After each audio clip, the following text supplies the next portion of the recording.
Hello and welcome back to the second part of the coffee scoop making video that I promised. In the last video we made these little templates, and today I'm going to show you how I use these templates to mark out the wood, and then I'll take you through and we'll go and cut them on the bandsaw, and I'll show you the method that I use for doing that. There's a little bit to it. So I've gone through and I've selected 3 bits of wood to do today. So we've got this beech piece here, which I thought would work well with the cuxer.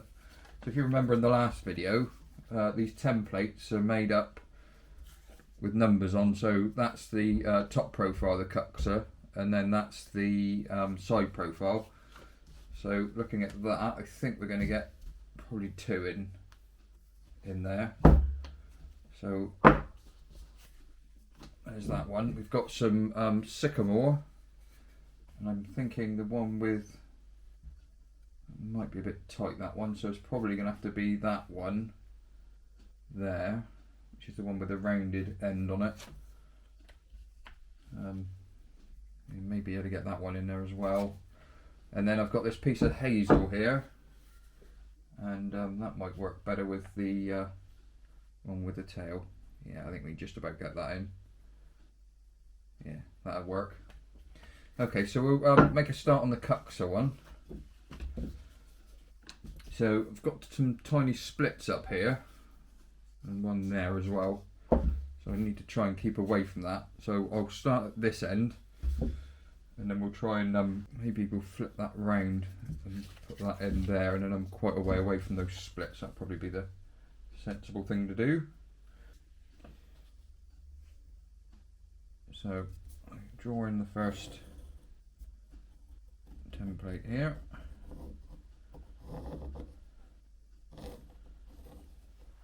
And obviously this is hand carved, so every one of these things come out slightly different anyway, and you'd want that. I mean, it's not we're not factory line producing here.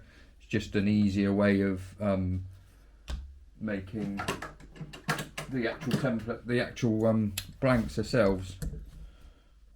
So if I draw that line, a bit closer, line across there, and then mark that one and go across there. That's where I know now where the top one's got to go. So that's that. So we know that one sits. There's a bit of a split there, but I think that'll be okay. Might actually flip it over and do the other one the other way round, but we can come to that in a minute. So we get that one central.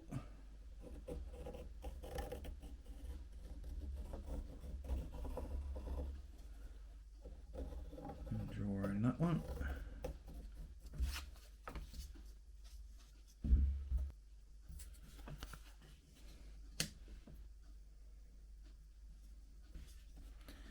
Just very nervous of these splits. I think I'll go there to get to that line. Once we get in there and then see where those splits are going to end up, we can change it around. Worst case scenario, it just didn't work, and that's that. Draw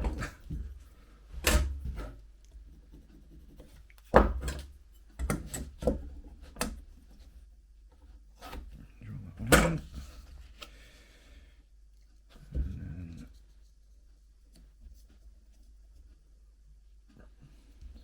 Can.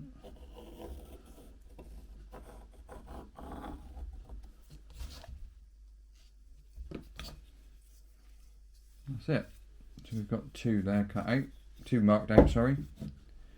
So I'll cut that one through, and then we'll have 2 blanks there. I'll mark another one out just so we've got you can see the difference, because the cuxer one's quite specific. So we've got 2 there, right? Okay, so that will work. That'll be central there, so that'll be fine. Okay, so let's mark that one out. Yeah.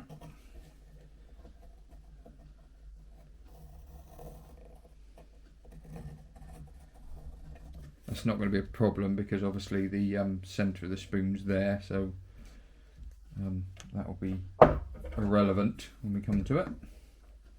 So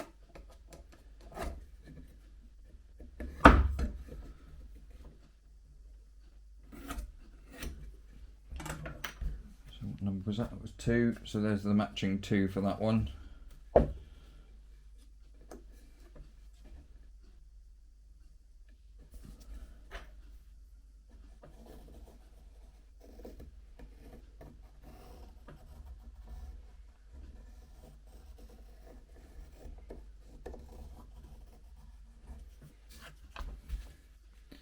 There's the top and the side profile.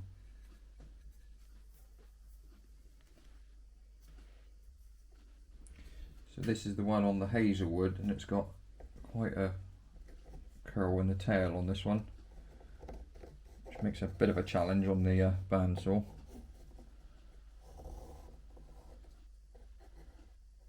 No, that's going off there a little bit, but it doesn't matter. Like I say earlier, they everyone looks different anyway, which is right, it should do. This is only really a rough guide.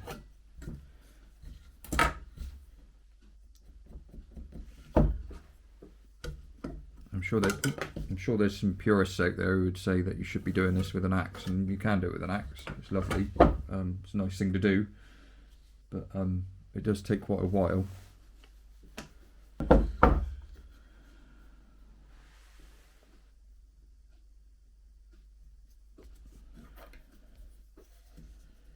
You can draw a line centre to centre and get these absolutely bang on the middle, but to be honest, I've done them without doing that, and if they're a little tiny bit out, it doesn't really matter. It doesn't make any difference.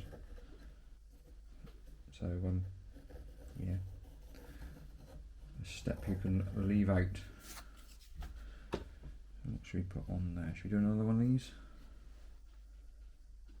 Pointy handle ones. Oh, that is a pointy handle one. Yeah, we'll have another one of those. It's quite nice. Quite nice with chip carving on.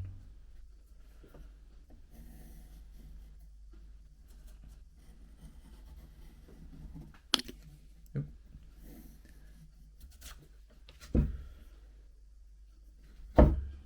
Just over there for that one. Pointy handle.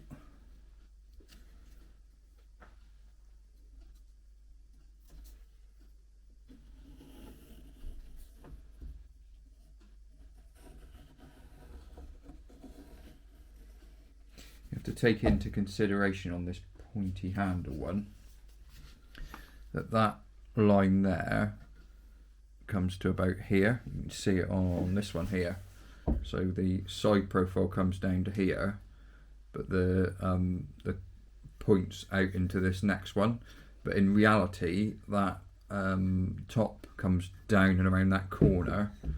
I'll just show you, look, so I'll line the front end of that one up. That tail bends around and comes to there.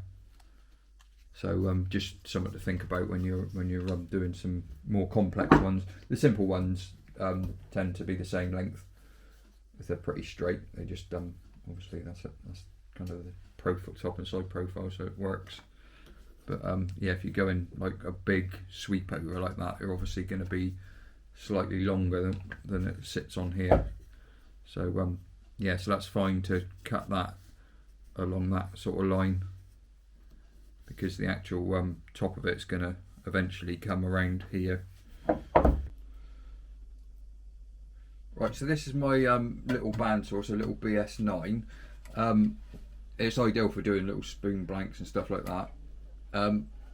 I did have a smaller blade on here, but what I found was because you're cutting quite deep on some of these blanks, they're putting quite a lot of stress on it, and it did end up breaking a couple of times. I broke a couple, so I've moved up to this this thickness of blade, and it's more difficult to get round corners, and you have to come in a couple of times to make cuts sometimes.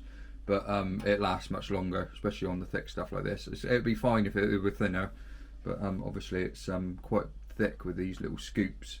Something I didn't say was that the you can use this method on spoons as well, and I have done, so it works on spoons and on scoops. Okay, so I'm going to start cutting now.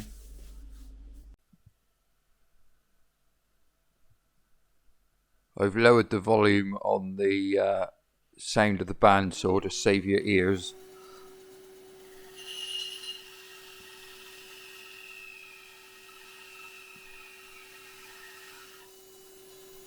So I just split them in two there, so I've got a single scoop to do. Just taking the end off there just helps me get around the corners a little bit easier.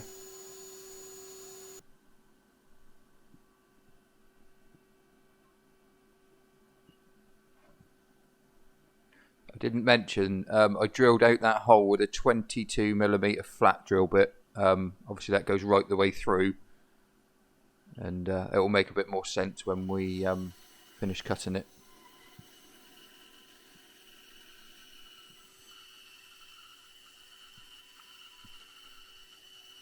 So as I previously said, this blade is quite wide for getting around these corners, and you will hear the bandsaw. You just about hear it in the background. You've got a little bit stuck there. It does bind a little bit, but with the 4mm, it just yeah, it didn't last very long at all. So I've had to. These are quite hard woods that I'm using here as well, so sycamores and stuff like that, and sometimes cherry. So.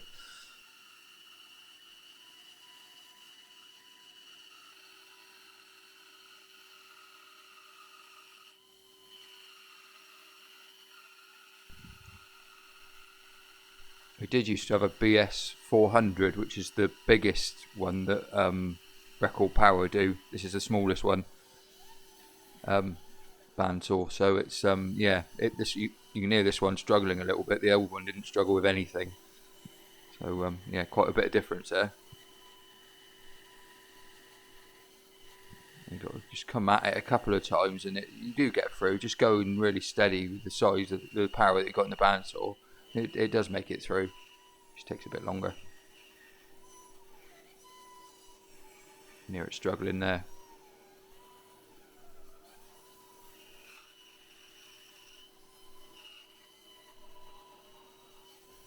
So I've made the cuts, and as you can see, I've kept the bits that I cut off. And as strange as it sounds, I'm going to tape it back together.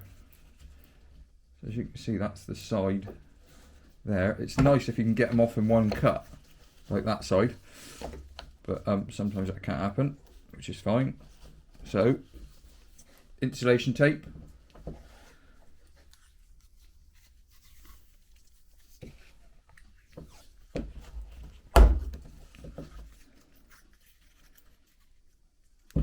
Across.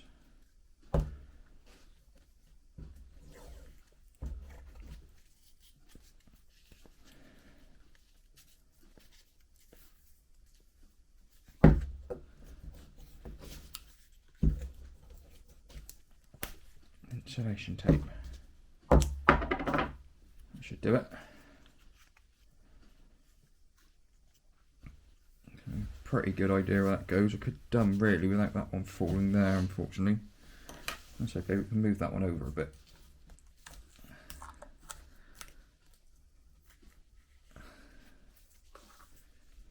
Let's put that one there.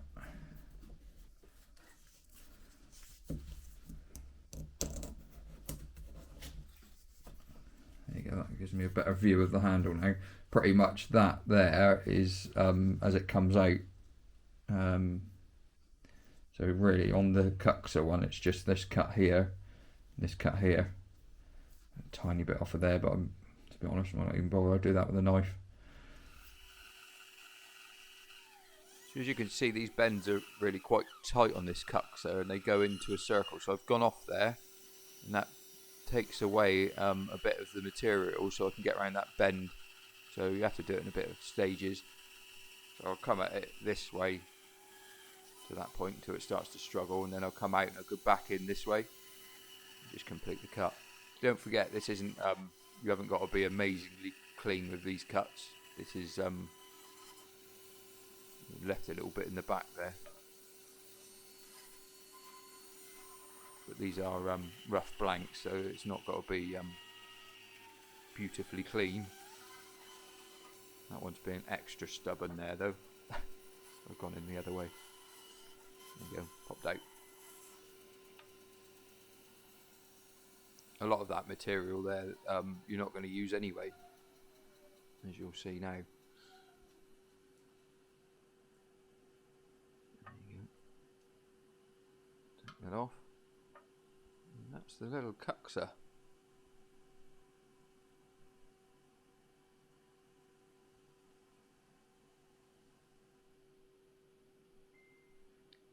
So this is the other ones that I marked out, and again I'm just going through and taking them into singles.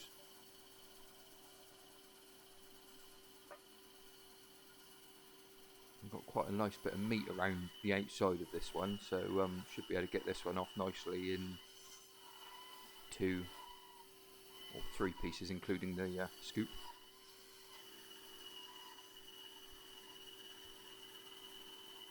See, if you go nice and slowly, it will go round. Just got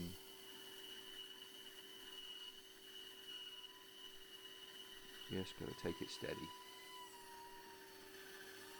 You don't like that bend. If it really struggles, I come back sometimes and then I go on the bit that you're gonna obviously not use, and cut a bit away just to give the back of the blade a little bit more room to manoeuvre around the corner. There you go. Obviously anything right of that line is not going to be used anyway, so if you need to cut a little bit away to get round the corner. Claire's hand coming in there. Take away the side.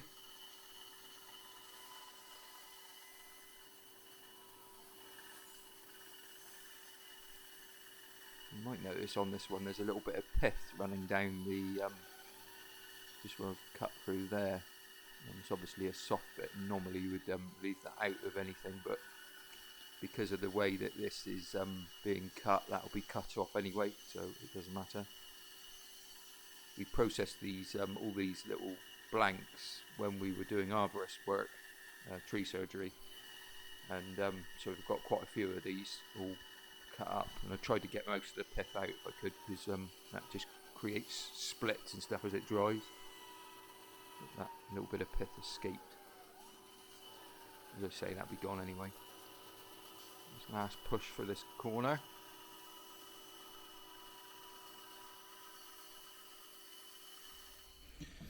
So again, we've cut this one. So obviously it's come out in 2 bits, 3 bits should I say. Can't count. And exactly the same as we did with the other one.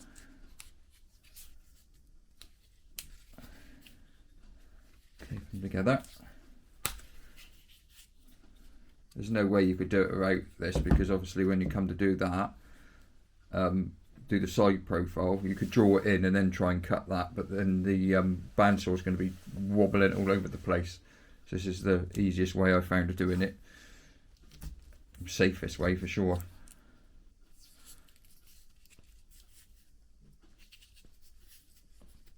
It saves you having to draw the profile on the side after you cut it as well. So there we go, we're just going to cut that one now out in the bandsaw, and hopefully it'll look like a scoop blank.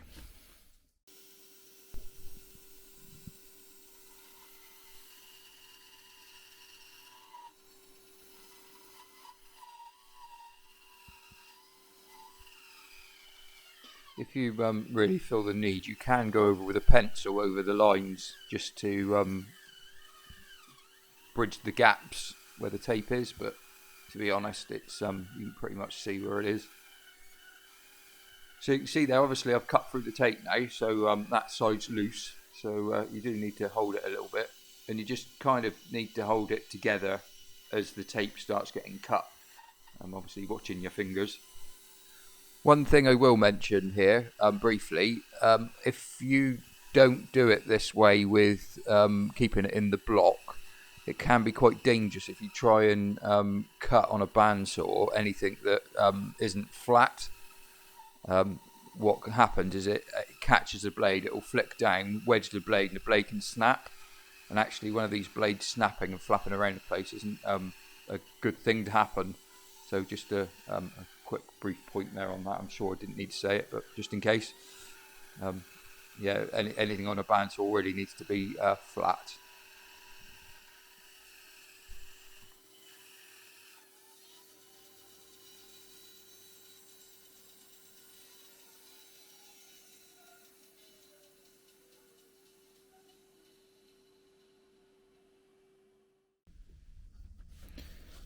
So the top's gone. Disassemble this. Little bits and pieces. There's your scoop. Bowl. Take these edges off and you're pretty much got a pretty good base to start at anyway. That'll be the next video. I'll show you how I do the bowl and then take this back side off. There's a couple of ways of doing that. I've recently found a slightly easier way. So yeah, we'll do another video shortly that will show you how we do that as well. So these are all cut out now. So this is the cuxer, as you can see. That's the that profile, and that's the top profile. And basically, that's what we make from them. So as you can see, there's it is only a rough blank, but it removes a lot of this kind of wood around here and gives you a good starting point. Another one there, as you can see, they're very different, and that's kind of the beauty of it. You kind of start carving it and make it what you want it to be. But yeah, so that's the cuxer one. And then the one that I said about the pointy handle, that is that one there. So as you can see, once you start taking that down, you can bring this out into a point. But that's kind of before and after, if you like. So that's that one. There's another one there that I kind of developed from that same blank. Ended up with a little leather strap in it. And then we've got this is one that was a little bit short, so I'm going to have a little tiny stumpy handle on that one. I'll come up with something. I don't quite know what yet. Then we had this round one, which was the one that I used to put my coffee bean in, which was yeah, so that was the original design of that one. Got a feeling that was developed from that as well. It's got kind of a an upturn on it as well. So that was that one. And then the only one left was this curly one, which was this one that I put the chip carving in. Ooh, so you can see that's the general shape and starting point. And there was another one that I developed from the same. So obviously that's really quite thin. It's like a little ribbon, that one. Quite delicate, but yeah, all from the same blank. So you can have a good old play and just come up with some different designs. That one came out of, oh, nearly dropped it. That one came out of, I think that was just like the rounded one, yeah, the rounded one. So obviously I took that to like a clamshell. So they don't all look the same. So thanks again for watching, and hopefully you found that interesting. Hopefully speed up the process of making. Like I said, you can axe work these out, and it is a really nice process to do, but obviously it takes half a day to just axe out to this point. Whereas obviously if the carving's a bit you like doing, then obviously you can sit down and do that with a load of these blanks. So yeah, it's an option. So next stage is really pretty much taking out the bowl itself. So the next video I'll do is about how I go about that and taking down the backs as well. Keep your eye out for that one. There is another video that was the precursor to this one, which was about the cutting out of the actual templates themselves. So please check that one out as well. And if you're not already subscribed, please subscribe. If you like the video, thumbs up. Love to hear any comments as well. And I'll see you next time. Thanks a lot.